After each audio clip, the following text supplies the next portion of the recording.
So, afternoon everyone. Hope you enjoy now the next hour. I'm joking, not speaking for an hour. I'm teasing you. Alright then, so today we're carrying on our series of looking at characters in the Bible and how it kind of links to mental health.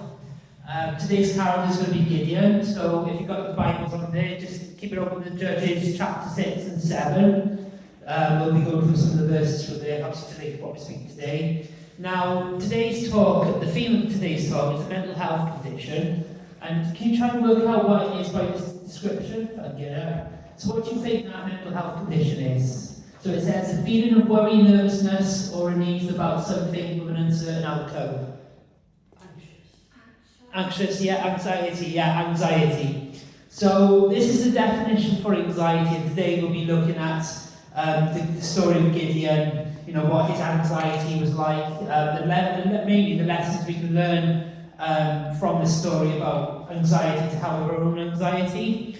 Now, something that's really important I need to say before I talk is that it's really important that when I speak today and what words I give, I'm not a mental health professional or an expert, so this talk is just what I've learned from reading Gideon and my own personal experiences, I think. So, and to add to that, really, if anyone watching the video, anyone here today struggles with anxiety, obviously, please do go to your GP, please see your medical appointments, and the other thing is, if you take your medication for any anxiety-related kind of conditions, don't be ashamed of that, don't see it as taboo, because you get medication for physical stuff like paracetamol, ibuprofen, and you get medication for mental things as well, so don't be ashamed if you take your medication for any mental conditions. So let's look at anxiety itself. So firstly, I want to tell you about 5 interesting facts about anxiety. The first one is that anxiety is a survival system, not a flaw. So it's not wrong for you to be anxious. It's rooted in our brain's protection wiring. So like in your car, you've got your warning lights. It can be like that, really. It's the same system that makes everyone anxious today. That kept early humans alive, reacting quickly to danger.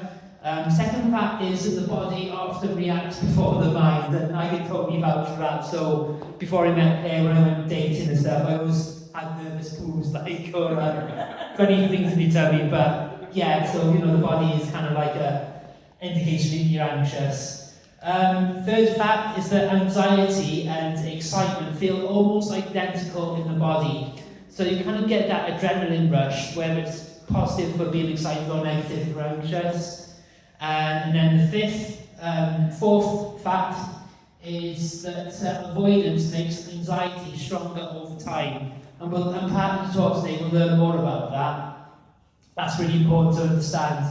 And the fifth one is that anxiety is extremely common. Because it is a common thing that people have, just because you say you're anxious about something, that people still really struggle with anxiety. Now, can anyone tell me how much it costs the NHS annually on healthcare costs and lost productivity due to anxiety? Can anyone give me a guess what it is? In pounds? Sorry? Billions. Higher than millions. Billions. How many billions do you think? Ooh, very close, 8.9 billion. That is crazy, it's absolutely crazy. And that's why I think it's important for us to understand what anxiety is and how it affects us, what lessons we can learn from Gideon about anxiety. So who was Gideon? Let's look who Gideon was. So that's just an image I found online about Gideon. So the story of Gideon is primarily found in Judges chapter 6 and 7, and he was one of the judges of Israel, where at that time the judges of Israel were military leaders who led the tribes of Israel before kings ruled when it partitioned from Israel and Judah. The judges were there to lead the Israelites from oppression of their enemies, such as the Canaanites and the Midianites. Gideon himself, he was from the tribe of Manasseh, which he believed this clan was the weakest. Gideon's age, and also his age, is not mentioned in the Bible, but he was considered to be at a mature age, so he wasn't that young, but obviously he had that bit of maturity to him. And also that Gideon's personality, he was timid. So let's more about this. But, we look at those traits about Gideon, but when we read Judges chapter 6 and 7, we can see how his personality changes when his anxiety is brought to light and challenged by God's power and provision. So Gideon's anxiety. Let's look at the initial first part of the story about Gideon in Judges 6. So in Judges 6, verses 1 to 3, it says this. Again, the Israelites did what the Lord said was wrong. For 7 years, the Lord handed them over to Midian, because the Midianites were very powerful and were cruel to Israel. And the Israelites made hiding places in the mountains, in caves and in safe places. Whenever the Israelites planted crops, the Midianites, Amalekites, and other peoples from the east would come and attack them. So, looking at the first part of the story of Gideon, we can see that the Israelites were surrounded and under attack from their enemies. And in verse 6, it comes to the point when the Israelites became so desperate, they cried out to the Lord. And God then sent them a named prophet. It doesn't say the name of the prophet in it, but who told them that from God, that the Israelites were in the mess they were because they were disobedient to God by worshipping other gods, despite God delivering from Egypt. Therefore, a solution was needed to give the Israelites out of their mess. God's solution was that here calling Gideon, as we read in verses 6 to 12. It says in Judges verse 6 that Midian was so impoverished that the Israelites cried out to the Lord for help. And then if we look at verse, let's check the next one. So, as we read on, I've got the wrong thing here, sorry.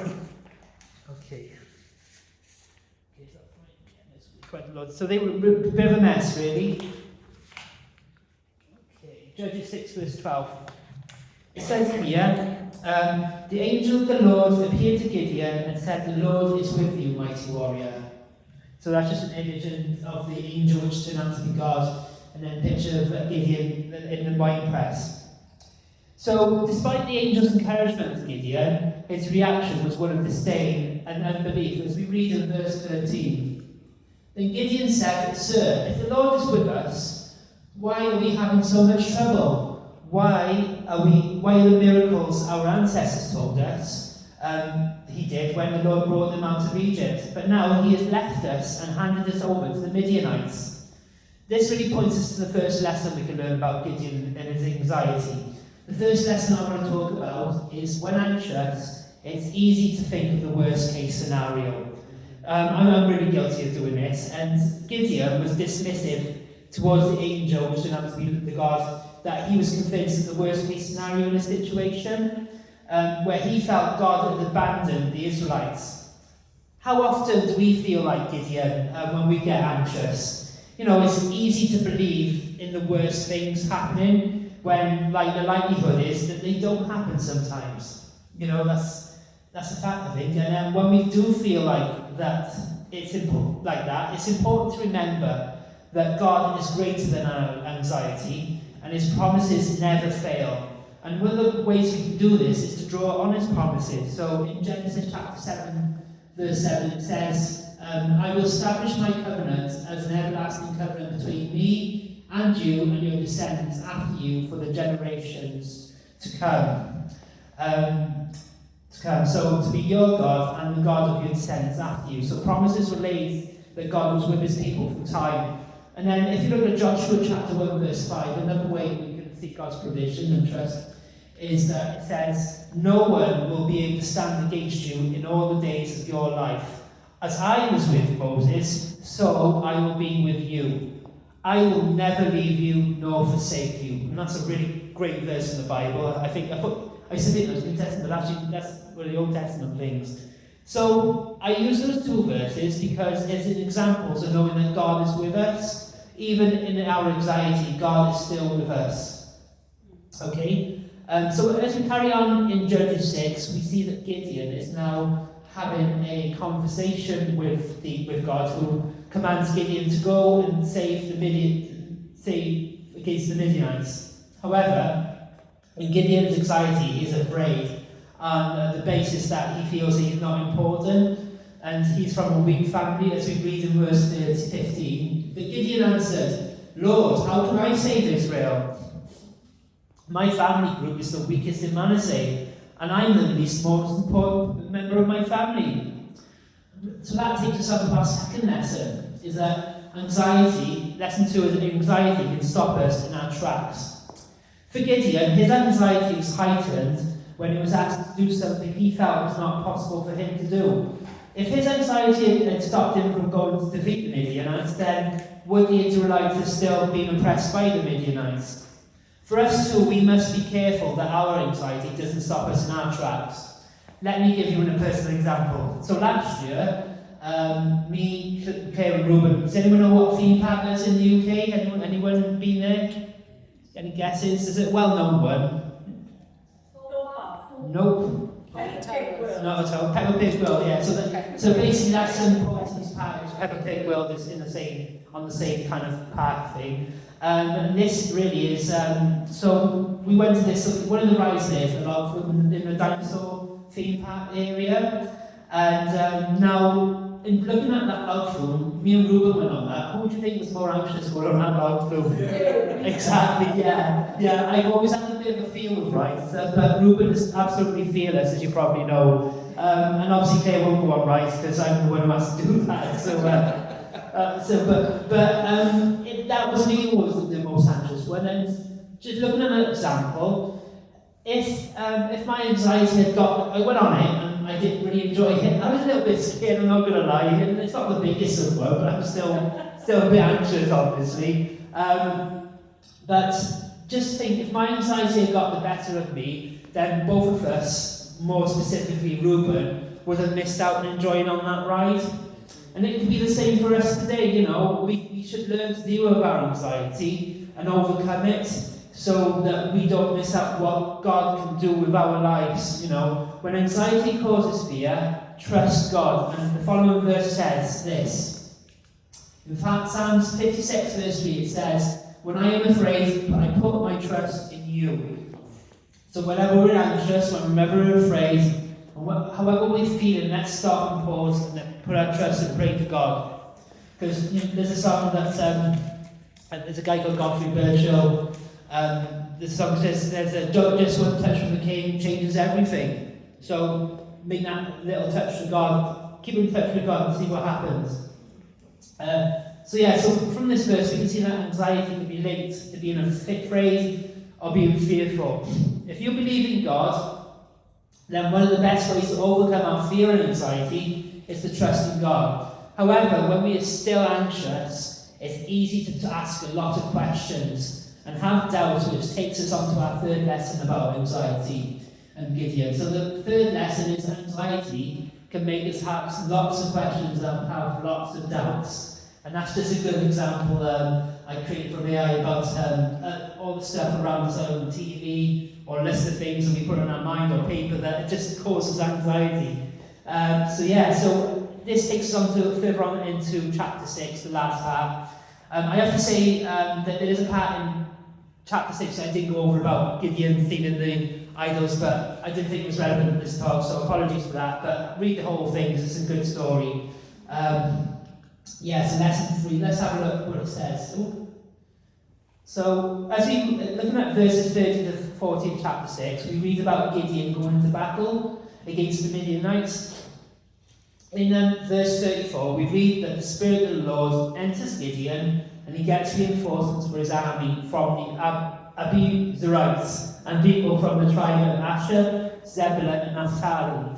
You'd think that Gideon would be able to be confident in battle, but clearly he wasn't. As we read in verses 36 to 40, it says here that Gideon said to God, you said you would help me save Israel. I put some wool on the threshing floor, and if there's dew only on the wool, all the ground is dry. Then I will know that you will use me and save Israel, as you said. And that is just what happened. When Gideon got up early that morning and squeezed the wool, he got the full bowl of water from it. Then Gideon said to God, don't be angry with me if I just ask one more thing. Please let me wait one more test. Let only the wool be dry, the the ground around it gets wet with dew. That night God did the very thing, just as the world was dry, but the ground around him was wet with dew. So in that particular example, that part of the story, rather than Gideon going into battle, he wants to test God first to know that God is on his side and God's going to fight with him. And, despite what he had for battle, Gideon was still anxious and questioned God in those tests by means of testing him rather than trusting him. With anxiety, we may have what we need not to be anxious, but we still get anxious. Again, I'm not a medical expert and I can't explain why this happens. So how can we overcome our own anxiety when we're consumed by our own unanswered questions and doubt? And it takes us really onto our fourth lesson we can learn from Gideon, that we must confront our anxiety and not avoid it. This is really important, this one. So anxiety must be confronted, not avoided. It's easy to avoid anxiety, just to make an easy life, but is that really good for us? There's an American poet named Robert Frost had a quote saying that, the only way out is through. So what that really means is when you're struggling with something, it's easy to find a way out, but sometimes we have to go through that struggle to sort it out. And with anxiety, this is certainly true in our lives, where if we avoid dealing with some anxieties, then it will get worse. It'll probably get worse and build up to a point where our lives become unmanageable. Every worry that we have could be like a Jenga block, right? Let's use this as an example, where if we don't take down the towers of worries built up in our lives, then it will just collapse like us in our mental state. So don't let your anxieties get the better of you. That's what I'm trying to say here. But to understand how Gideon confronted his anxiety, we want to read this. We progress now into chapter 7, where in verses 2 and 3 it says, the Lord is with Gideon. So it says here, and God is testing, this time God is testing Gideon, where it was over the ground in the other part. It says here that God says to Gideon, you have too many men to defeat the Midianites. I don't want the Israelites to brag that they saved themselves. So now announce to the people, anyone who's afraid may leave Gilead and go back home. Now, as you can imagine, in that situation, Gideon's anxiety probably would have increased when God said, reduce your army. I thought God would be telling him, up your army, let's get more people in there. But not in this particular situation, because although God had tested Gideon, Gideon this time trusted. And no questioning from Gideon this time, but he got on with the job. And in hand, with less men, so that God's glory can be shown through his strength, not man's strength. And then let's move on to then verses 12 to 17 of 7. It says this. There were so many of them, they seemed like locusts. Their camels could not be counted because they were as many as the grains of sand on the seashore. However, Gideon is encouraged but in a dream. As we read in verses 13 to 14, it says, when Gideon came to the enemy camp, he heard a man telling his friend about a dream. He was saying, I dreamed that a loaf of barley bread rolled into the camp of Midian. It hit the tent so hard that the tent turned over and fell flat. The man's friend said, your dream is about the sword of Gideon, the son of Joash, a man of Israel. God will hand Midian and the whole army over to him. As a result of this, Gideon went to worship God and then went into battle with confidence. Gideon not only won the battle of his anxiety in that situation, but he also helped win the battle against the Midianites. And then if you read in verses 19 to 25, the climax of the battle is found in verses 24 to 25, and it says this. It says, Gideon sent messengers through the mountains of Ephraim, saying, come down and attack the Midianites. Take control of the Jordan River as far as the Beth Barah before the Midians can get to it. So they called the men of Ephraim to take control of the Jordan River as far as Beth Barah. The men of Ephraim captured the two princes of Midian named Oreb and Zeb. They killed Oreb at the rock of Oreb and Zeb and the winepress of Zeb. They continued chasing the Midianites, and they brought the heads of Oreb and Zeb to Gideon, who was at the east of the Jordan River. So, wasn't it anxious Gideon would have defeated the Midianites? Possibly not, no. This is a powerful message that if we can confront our anxiety and defeat it, then we can win our battles in life. It's important to know that we don't have to struggle anxiety on our own, which takes us on to our final lesson from Gideon in terms of anxiety. So lesson 5 is that anxiety that is shared, it can be anxiety that is cared. Okay, so from the story of Gideon, we can see that to help him with his anxiety, Gideon in chapter 7 was now confident to lead men into battle, as we read in verse 17, where it says, Gideon told the men, "Watch me and what I do. When I get to the edge of the camp, do what I do. Surround the enemy camp, and everyone with me blow our trumpets. Blow your trumpets too, and shout for the Lord and for Gideon." His newfound confidence meant that he didn't feel that he was alone, but had others around him to fight with him. Like Gideon and his army, I believe a good church should have people who are willing to help each other with their anxiety. Because it says this in Galatians 6 verse 2, that carry each other's burdens, and in this way you fulfill the law of Christ. And to do this is not easy, it's not easy, but we should be there for each other, and that includes situations where someone struggles with anxiety. And I have to add something to that as well, is that, it's great to have a church to help each other with our anxieties and stuff, but obviously remember people's boundaries, okay? Because, it's important to know that, because I can testify that, this church is a loving church, and with each other to pick each other up, but at the same time, just remember people have boundaries and they need their time as well, so that's important to know as well. When helping each other. Okay, so let's carry on what we said here. So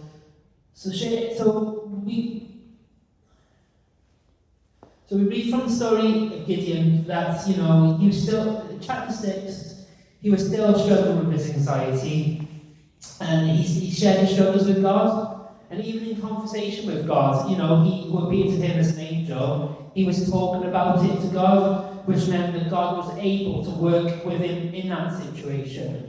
If Gideon had decided to wrestle with his own anxiety without sharing it with God, then could he have still defeated the Midianites? Would his anxiety become stronger or more consuming? It certainly would have been more difficult, I believe. So share your anxiety with those who you can trust, and share it with God. The lesson, this lesson and the whole talk can really be summed up by one verse in the Bible, which is found in 1 Peter chapter 5 verse 7, and that really sums up the talk, to be honest. It says here, "Cast all your anxiety on him because he cares for you." And so that really sums up what I said. So anxiety, it doesn't have to rule over us, and it doesn't have to make your life a misery. God is bigger than our anxiety. And like he did with Gideon, his power can really encourage us when we trust in him, that he can help us with our anxiety. And I want to finish off with a little prayer, and once I've done this little prayer then, Byron's going to play a song that I don't think we've played it in the church before, but it's a song by Michael W. Smith called "Fight My Battles." There's only 1 or 2 verses to it, but I think it's a quite powerful song. So really, really take time to meet with God in that song. And I'm just going to finish off now with a prayer. And so the prayer here is, "Dear God, I come before you and I lay my fear and anxiety at your feet. I ask that you help me get through all the doubts and fears when I feel as I am being overwhelmed. Remind me that you are a powerful God. Remind me that I can trust in you. I know that I can't do this on my own. I need you. In the name of Jesus Christ, I pray. Amen." Thank you, guys.